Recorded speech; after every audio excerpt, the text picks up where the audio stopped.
guys, it's Este here. Welcome back to the video, and today we're back again for another video because today we're back again for another Lupinranger vs. Patranger episode review. Thank you so much for watching the last one. If you haven't seen the last one, icon on your screen.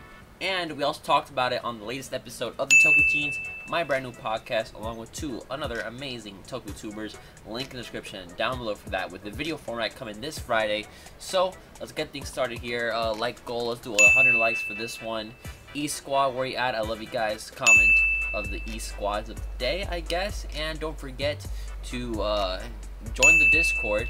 And big shout outs to my one Patreon. So let's get it. Now, I said in the last episode review that I hope that this episode was going to be more focused on the Patrangers and less about Lupins, because yes, we do know a lot about Lupinranger from episode 1, so I wanted to learn more about the Patrangers, but sadly this isn't the case.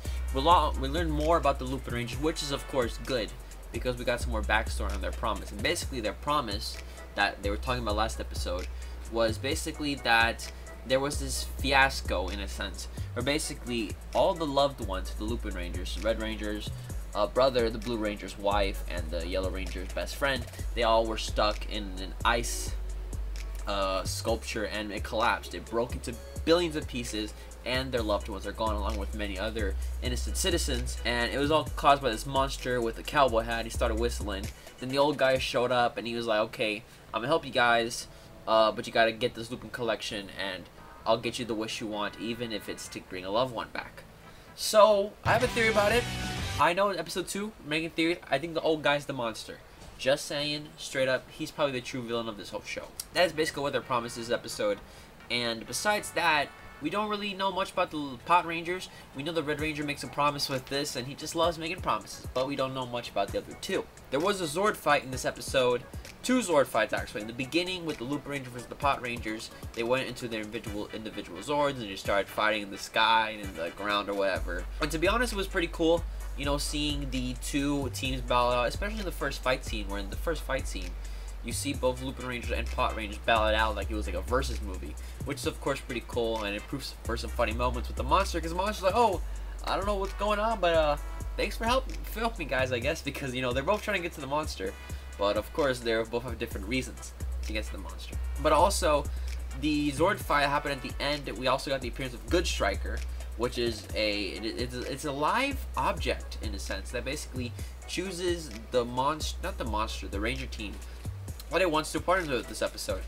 Before they destroy the monster, but by the way, the Patrangers are the ones who did the final blow this episode, I guess. You know, Lupinranger is more about the story. When it comes to fighting, we see more of the Patrangers. So the Patrangers destroy him thanks to the Good Striker. When the Good Striker is attached to the Versus Changer, all of the 3 Rangers combine into one.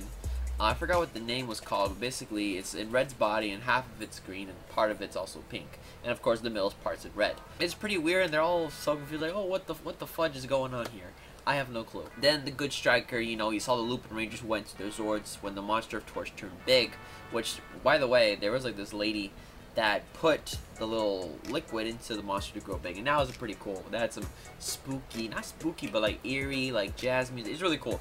And then the monster turns big, and guess who else turns big? Now Lupinrangers. But the Zords went big, and Good Striker saw us, and he leaves the Patrangers, joins the Lupinrangers, and forms their mecha, which in this case, the Good Striker forms a bulk of the Zords, while the blue and yellow form the arms, while the red Zord forms the chest. And the Patrangers looking like, oh, this is okay, this is a thing now, this is happening. And Good Striker's there trying to be all funny or whatever. And at the end of the episode, you know, the monster destroyed.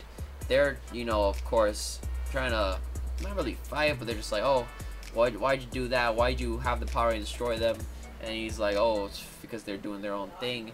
And then the Patrangers come into the restaurant, and a cliffhanger, because we don't know what's gonna happen until next week. So that was the episode. I thought it was good. You know, there's still some good camera shots. They had a 360 camera that they used for some shots, and I thought that was pretty cool. Even though we know that the Lupinrangers are, you know, thieves, you know, we know really their intentions when it comes to this power and what they plan to do with all the Lupin collection.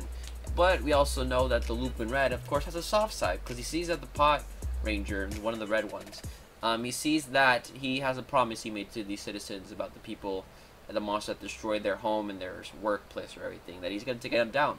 So that's why he let the Patranger and Ichigo, right, to destroy the monster along with his team. So, you know, got a lot of character development for the Lupinrangers. Hopefully, we see a lot more for the Patrangers. Not a lot of Jim Carter and Hilltop this episode. Very disappointed. But other than that, the episode's pretty good. Can't wait for episode 3. Este the Gamer. Have a good day. I love you guys. Of course, as always, Chaos, my buddy.